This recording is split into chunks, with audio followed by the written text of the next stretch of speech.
디모데전서 5장 전반부에서 바울은 이 목회자인 디모데가 에베소 교회 공동체 내 여러 지체들을 어떻게 대하고 섬겨야 되는지에 대한 여러 권면들을 하였는데요. 연세가 많은 분들에게는 아버지에게 대하듯, 젊은 분들에게는 형제처럼, 연세가 많은 자매에게는 어머니에게 대하듯, 그리고 마지막으로 젊은 자매에게는 순전하고 순수한 마음으로 자매에게 하듯 대할 것을 권면한 바 있습니다. 그리고 그 이후 10몇 절에 걸쳐 특별히 공동체 내 당시 유대 사회에서 사회적인 약자라고 할 수 있는 과부를 어떻게 섬기고 또 어떻게 도울지에 대해서도 제법 상세하게 디모데에게 권면하였습니다. 사실 이 초대교회 당시에 교회 내 빈곤과 소외계층에 대한 이 구제가 굉장히 중요한 이슈였는데요. 그러했다라는 컨텍스트를 우리가 생각한다면 이 과부에 대한 바울의 이러한 권면과 강조 또한 이해하는 데 큰 어려움이 없을 것입니다. 그리고 이제 우리가 함께 읽은 이 본문의 말씀에서 바울은 공동체를 재정비하기 위해 반드시 필요하면서도 어떻게 보면 굉장히 민감할 수 있는 문제를 언급하기 시작하는데요. 바로 장로들에 대한 문제입니다.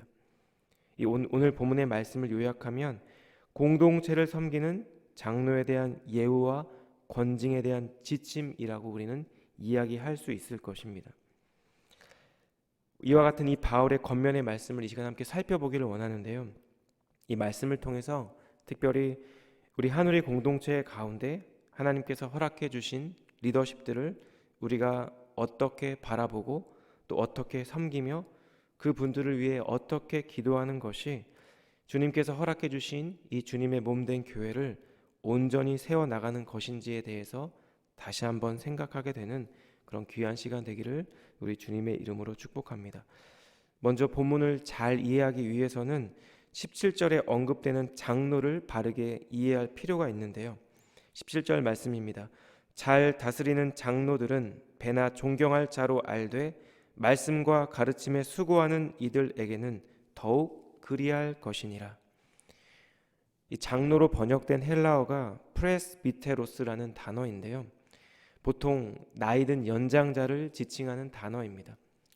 그런데 이 단어가 쓰인 곳을 보면 사내들인 공의회의 의원, 그리고 각 도시에서 공적인 업무를 처리하고 집행하는 분들, 그리고 교회나 집회를 관장하는 분들을 지칭할 때 사용되었던 단어입니다. 사실 당시에 목사를 지칭하는 헬라어 포이멘이라는 단어가 있었지만 교회를 섬기는 사역자나 목회자를 지칭할 때 이 포이멘보다 장로나 감독이라는 단어가 더 많이 사용이 되었습니다. 장로라는 단어가 연장자라는 측면에 중심을 둔 단어라면 감독은 사역에 중점을 둔 단어라고 우리는 말할 수 있을 것입니다. 따라서 우리가 오늘 이 본문을 바라볼 때 장로라는 이 분들은 오늘날 장로교 교단에서 이야기하는 장로 직분이나 단순히 연장자를 지칭한다기보다는 목회자에 더 가까운 개념이라고 이해할 수 있을 것입니다. 바울은 특별히 이렇게 좋은 장로들 가운데 말씀과 가르침에 수고하는 자들을 더욱 존경하라고 이야기합니다. 이 구절을 근거로 종교개혁가 칼빈은 초대교회 당시 행정을 담당하는 장로와 그리고 가르침에 수고하는 장로가 분리되어 있었을 것이다 라는 그런 주장을 하기도 하였습니다. 사도 바울은 이렇게 공동체를 섬기는 장로, 즉 목회자들을 어떻게 대할지를 이야기할 때 신명기 25장 4절 말씀과 마태복음 10장 10절의 말씀을 인용해서 디모데전서 5장 18절에서 이렇게 이야기하는데요. 성경에 일렀으되 곡식을 밟아 떠는 소의 입에 망을 씌우지 말라 하였고 또 일꾼이 그 삭슬을 받는 것은 마땅하다 하였느니라. 바울이 인용한 마태복음 10장 10절의 말씀은 예수님께서 12 제자들을 부르시고 그들에게 천국 전파의 복음 전파의 사명을 주시며 하신 말씀이었습니다. 마태복음 10장 10절인데요. 여행을 위하여 배낭이나 두벌 옷이나 진이나 지팡이를 가지지 말라. 이는 일꾼이 자기의 먹을 것 받는 것이 마땅함이라. 따라서 저희가 이러한 성경의 내용을 바탕으로 본문에서 언급된 장로는 말씀 사역을 위해 세워진 목회자를 의미한다고 이해할 수 있을 것이고, 더 나아가서 지금 바울은 하나님의 말씀을 가르치는 분들, 즉 목회자에 대한 공동체의 책임을 언급한 것으로 해석할 수 있을 것입니다. 주님의 몸된 교회 공동체는 가족이 없어서 당시 사회적으로 최약자에 속했던 과부도 도와야 하지만 말씀 사역에 수고하는 목회자의 생활도 도와야 한다는 것을 지금 바울은 강조하고 있는 것입니다. 바울은 이와 더불어서 또 한 가지 굉장히 중요한 문제를 본문에서 다루고 있는데요. 그것은 바로 장로들, 즉 목회자들에 대한 송사의 문제였습니다. 특별히 바울이 지금 이 문제에 대해서 강조하고 있는 것은 그 무엇보다 신중해야 한다는 것입니다. 본문 19절과 20절 말씀인데요. 장로에 대한 고발은 두세 증인이 없으면 받지 말 것이요 범죄한 자들을 모든 사람 앞에서 꾸짖어 나머지 사람들로 두려워하게 하라. 장로에 대한 고소를 경솔히 받지 말 것을 지금 바울이 당부하고 있는 이유는 장로들이 아마도 공동체 앞에 서는 사람으로 여러 사람들의 시기나 미움을 받아 비방을 당하는 경우도 있었을 것이고 그 일들도 고려해야 했기 때문일 것입니다. 이것은 아마도 당시 이슈가 되었던 이 거짓 교사들에 의해 촉발된 여러 혼란스러운 상황과 관련해서 장로들의 책임에 대한 논란을 바울이 지금 염두에 두었을 것이라고 우리는 추측해 볼 수도 있습니다. 바울은 교회의 문제를 이유로 목회자들에게 함부로 책임 추궁을 해서는 안 된다고 지금 가르치고 있는 것입니다. 이런 이유로 장로에 대한 목회자에 대한 고발이 받아들여지는 경우는 두세 사람의 증인이 있을 경우로 제한하고 있습니다.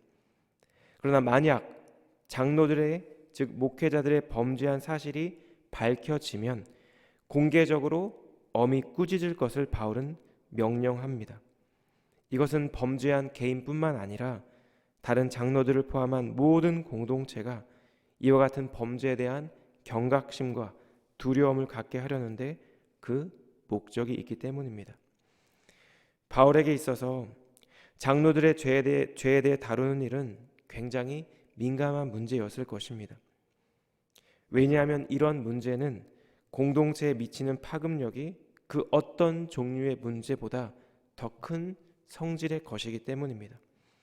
그래서 바울은 21절 말씀과 같이 하나님과 그리스도 예수와 택하심을 받은 천사들 앞에서 엄히 명하노니 라는 이런 표현까지 써가며 디모데에게 어떤 편견이나 어떠한 종류의 불공평하고 불공정한 일 없이 이 문제를 다룰 것을 지금 권면하고 있는 것입니다.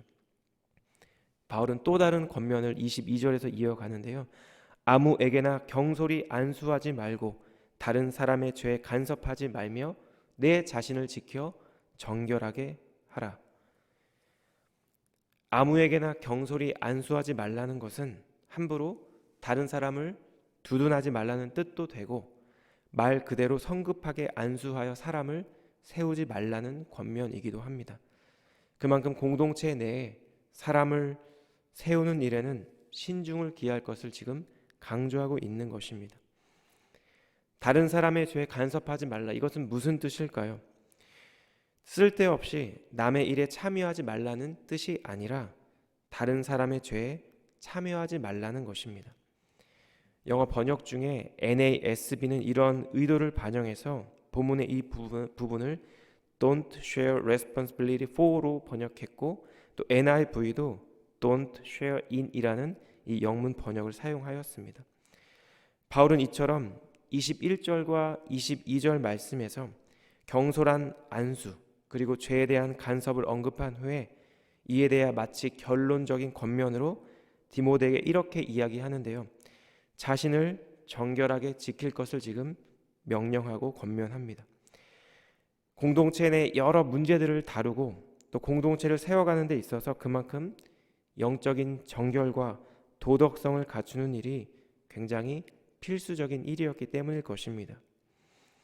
사도 바울은 영적으로 그리고 도덕적으로 디모데가 준비되어야 하는 어떤 영역들을 권면하는 데 그치지 않고 흥미롭게도 육체적인 조언을, 건강에 대한 조언도 함께 전달하고 있는데요. 본문 23절 말씀입니다. 이제부터는 물만 마시지 말고 내 위장과 자주 나는 병을 위하여는 포도주를 조금씩 쓰라. 당시 고대 이스라엘 근동 지방에서는 이렇게 물만 마시는 행위는 사실 상당히 위험한 일이었다라고 합니다. 왜냐하면 강수량이 적고 날씨가 무더운 날씨 속에서 끓인 상태로 금방 먹지 않으면 이 물이 쉽게 상하거나 병균으로 오염되는 경우가 많았기 때문입니다. 이런 이유로 포도주가 물을 대신하는 음료수로 빈번하게 사용이 되었던 것입니다. 바울은 이처럼 디모데가 아마 당시 위장병을 앓고 있을 것이라고 추측이 되는데요. 이 위장병에 대한 효과적인 처방으로 포도주라는 것을 처방해 주었을 것입니다. 더 나아가 22절의 말씀과 연관돼 생각해 보면 당시 유대주의자들의 극단적인 금욕주의를 답습할 필요가 없다는 권면으로 이렇게 포도주를 취할 것을 권면하고 있는 것으로 우리가 이해할 수도 있을 것입니다. 바울은 이제 본 단락의 마지막 두 구절에서 두 부류의 사람들에 대해서 이야기하며 이 본문의 말씀을 마치고 있는데요. 24절과 25절입니다.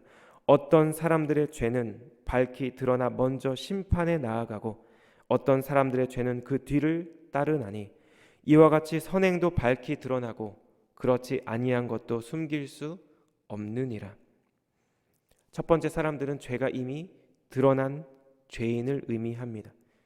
그리고 두 번째 사람들은 이 첫 번째 죄인을 따라가는 사람들로서 아직은 명백하게 드러나 있지 않고 감추어져 있지만 그 죄가 현재 진행 중인 사람들을 의미합니다.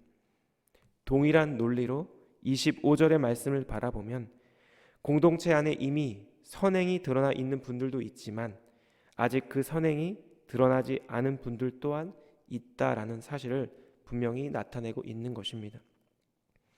그렇다면 바울이 지금 이 본문의 이 두 구절에서 강조하고 있는 것은 무엇일까요?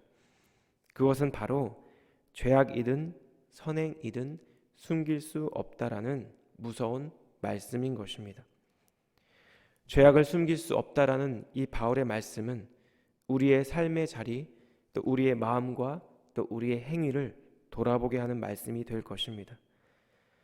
바울은 지금 감추어진 죄악은 결코 드러난다라는 이 사실을 강조하며 죄악의 길에 서 있을지도 모르는 자들에게 그 길에서 돌이켜 회개할 것을 강조하고 있다라는 것입니다. 선행 역시 숨겨질 수 없다라는 이 바울의 말씀은 공동체 내에서 조용히 지체를 섬기며 공동체를 섬기는 분들에게 하나님의 큰 위로와 격려가 되는 말씀이 될 것입니다. 비록 때로는 아무도 알아주지 않는 것처럼 보일지라도 주님은 모두 알고 계시다라는 이 분명한 사실을 우리에게 지금 전달하고 있기 때문입니다.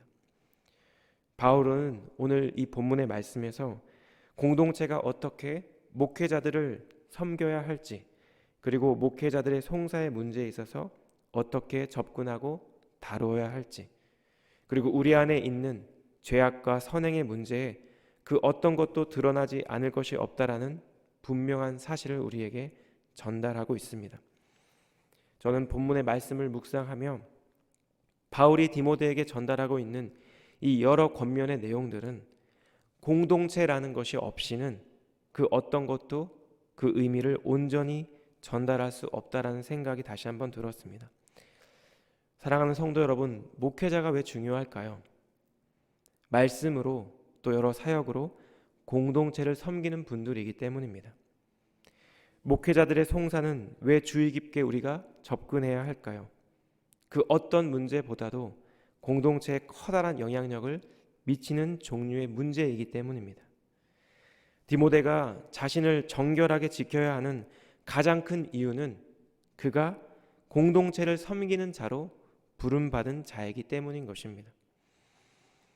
바울이 이렇게 공동체를 강조하며 부름받은 목회자의 문제에 대해 상세하게 다루고 있는 이유는 그 공동체가 바로 우리 주님의 몸이며 공동체를 섬기는 것이 바로 주님을 섬기는 일이기 때문일 것입니다.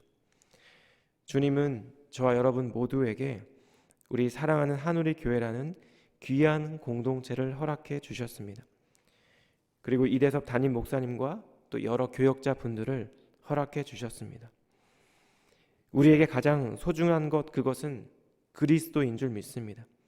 그렇기에 그리스도의 몸된 공동체를 섬긴다는 것은 그 어떤 것보다 영광스럽고 존귀한 일인 줄 믿습니다.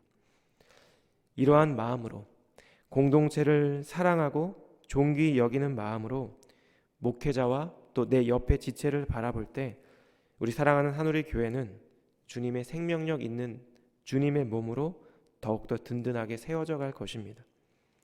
이 귀한 사명에 주님의 몸을 세우는 이 귀한 일에 부름받은 우리 사랑하는 성도님 한 분 한 분을 정말 진심으로 사랑하고 또 축복합니다. 기도하겠습니다. 하나님, 오늘도 이 아침 우리를 예배의 자리와 말씀과 기도의 자리로 인도해 주심에 감사합니다. 하나님, 목회자와 관련된 여러 사안들에 대한 바울의 권면의 말씀을 함께 살펴보며 우리에게 허락해 주신 우리 한우리 교회와 또 귀한 교역자들을 돌아보게 하시니 또한 감사합니다.